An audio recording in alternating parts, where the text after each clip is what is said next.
Barbarous and Cruel by C.S.A. Turnbo. On the north bank of the White River in C.S.A. Township, Marion County, Arkansas, is situated the old Matt Holden Pile farm.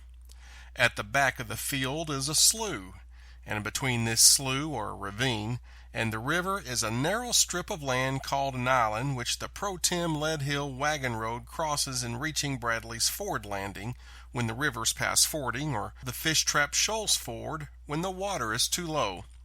On the opposite side of the river from the Holden Pile place is a high bluff.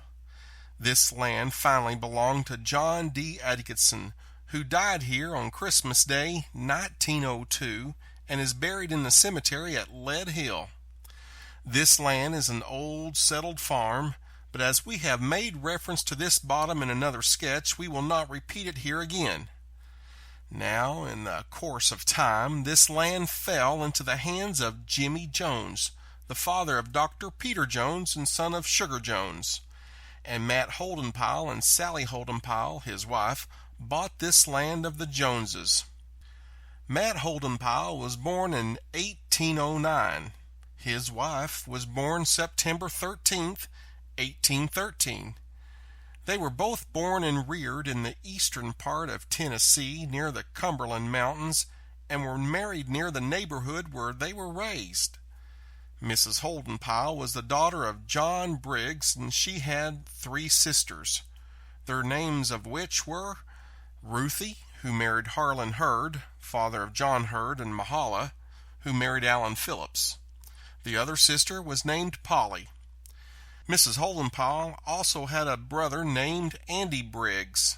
Steve Briggs, a close relative, was a Methodist preacher, and he lived on the Sugarloaf Creek below Lead Hill. John Briggs was a well-to-do man and was a slaveholder and gave each one of his children a Negro. The one he gave Mrs. Holdenpile was a girl named Esther. The one he gave to Ruthie was named Susie. The one he gave to Polly was a Negro named Moss. Holdenpile and his wife gave their Negro to Jimmy Jones for this land and the consideration of $500. I do not know exactly when they moved to this bottom, but it was in the latter part of 1851 or the early part of 1852.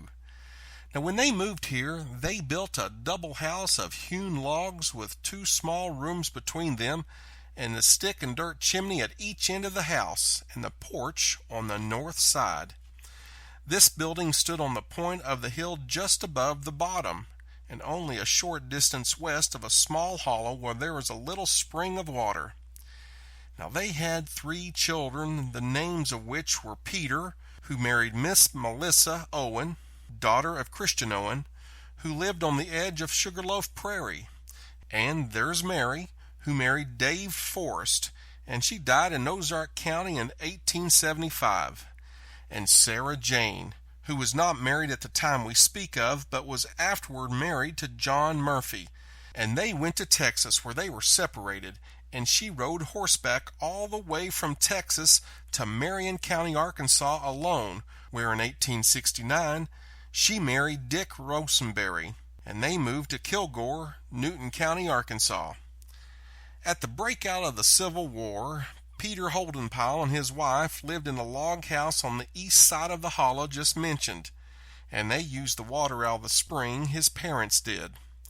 Now, they had 2 children, a boy and a girl. The former was named Philip, and the latter was named Sarah Catherine. Now, my memory of the Holdenpiles in war times is sad and pathetic. Peter Holdenpile enlisted in the Southern Army, William C. Mitchell's company, 14th Regiment, Arkansas Infantry, but he was at home on leave of absence when the awful scenes occurred that we are just about to relate. Matt Holdenpile, his father, was a Union man, but he was too old to take part in the war and remained at home and did not molest anybody. On the 5th day of May, 1862, he was shot and wounded in his field while planting corn. The assassin had concealed himself just outside the fence near the slough bank and shot his victim 77 paces, the bullet taking effect in the left shoulder. Though severely wounded, yet he made his way to the house where his beloved wife dressed his wounds and cared for him. Now on the 12th day of May, or 1 week from the time he was wounded, a band of assassins fired on Peter his son, and he was struck by 3 bullets. The attack occurred on the east side of the trail that led down to the point of the hill to his father's house, only a short distance from the house. Now Peter had been out stock hunting and was mounted on a small iron gray mare. The man was armed with a Mississippi rifle and a Navy revolver, the same he carried in the Army. But the assassins got the drop on him, for they were well concealed, that he was just a few yards of them without seeing them, and they opened fire on him. Strange to say, there were 5 of the murderers, but they never killed him. They were to his left, and one ball struck him on the right nipple and raged into his arm below the shoulder. Another ball glanced the top of his head and fractured the skull bone. A third ball cut into his side and passed out. It seemed that the 3 of them intended to kill him, and the other 2 intended to kill his mare. One of the shots from the guns of the last 2 hit the fleshy part of the mare's hip, and the ball from the other man's gun cut the bridle rein partly in twain below the mare's neck. At the report of the guns, the mare plunged forward and galloped down the hill. It galloped down to the yard gate without the rider falling off, and more than that, he held on to his rifle and revolver and the mare in running and leapt over the big log that lay just above the wood yard. The mare, in leaping this log, cleared 21 feet. His wife and children were at his father's house, and as the wounded mare galloped to the yard gate with a desperately wounded man, his grief-stricken wife and mother met him at the gate and lifted him from the saddle and carried him into the house. Now there was Elijah Barnes, a very old man, who lived in a small cabin between the graveyard and the riverbank. Barnes' children were named John, Sam, Joe, Vinny, Mary, and Rosa. And as it happened, Sam Barnes, who was a little boy, was at the holding piles when Peter was waylaid and shot. And the family sent young Barnes for this rider. And where I was living at my father's house on the river, 2 miles below the holding pile homestead. Now when I arrived there, Peter was suffering very bad from his wounds, and his clothing was covered with blood, and the family was almost distracted with grief. They requested me to go to the doctor, who lived at the village of Dubuque on the river 2 miles below Elbow Shoals.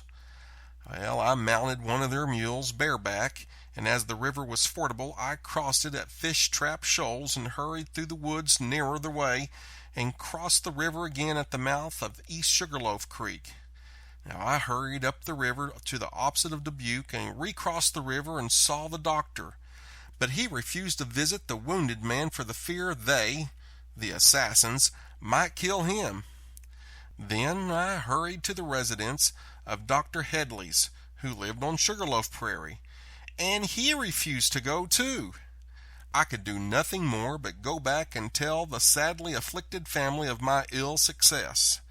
It seemed nearly impossible for the man to live, but he did, and he laid suffering intensely until the night of the 26th, or 2 weeks after he was shot, when the party of armed men came to the yard fence and called for Matt Holdenpile, who, though was feeble from his wound, went to the door. In spite of the entreaties of his wife, he was shot down and expired in a few minutes.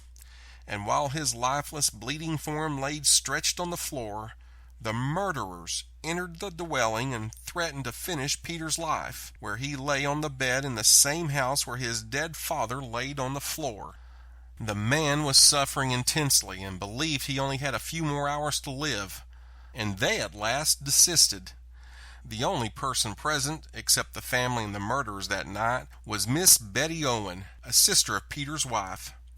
No one can imagine the horrifying scenes of agony and distress of this unfortunate family during that dark, dismal night. Mrs. Holdenpile and Melissa, Peter's wife, and Mrs. Betty Owen, who had put a straw bed down on the floor and lifted up the dead form from the floor and placed it on the straw bed, where it rested until they sent for the rider and the boy Sam Barnes. Now when we arrived, a great pool of blood lay on the floor, and the bloody corpse lay on the straw bed. I and young Barnes shaved the murdered man and dressed him the best we could. Then we went to the graveyard, what is now on the John Riddle farm, dug a grave while the others prepared a rough coffin, and we buried him late that afternoon. Now Peter Holdenpile's condition by this time was growing much worse. The wound in the head was producing spasms, and the other wounds were badly inflamed and setting up blood poison. He must have medical attention if it could be had, and I started after the same doctor again in Dubuque. The river was past fording now, and after I rode up to the other end of the Billy Holt farm, I followed the trail that led along to the foot of the bluff that the settlers had dug out for the horsemen. Then up through Jake Nave Bend on the opposite side of the river from Dubuque. The doctor's name was Pete Jones, and his office was a little white house at the base of the hill, and seeing John Oldham standing on the bank of the river of the village, I called to him to go tell the doctor to come to the canoe landing, as I desired to talk to him. He and the doctor got there in a few minutes, and I explained to him the condition of Peter Holdenpile was in, and I begged him to go see him, and he consented to go. Mr. Oldham assisted him to swim his horse across the river by the side of the canoe, and we started back. Knowing that the assassins would waylay the trail for the doctor and myself, we made a large circuit to avoid them, for it actually turned out that they did waylay us on the upper extreme end of the Billy Holt farm, and by surrounding the trail and traveling through the woods, we escaped them. When the doctor arrived, he raised the piece of skull off the brain of the suffering man, and the spasms ceased. Then he cleansed and dressed the other wounds, and relieved him greatly of his suffering. The foul crimp aroused the sympathy of a large number of people who lived in the Sugarloaf country south of the White River, and about 20 men collected at the Holdenpile residence, and the rider and them guarded the house day and night until the wounded man had recovered sufficiently to be removed to the safe quarters of the Jack Hurst farm on Crooked Creek below Yellville. This is where he remained until he was able to travel, and he and his wife went to southwest Arkansas.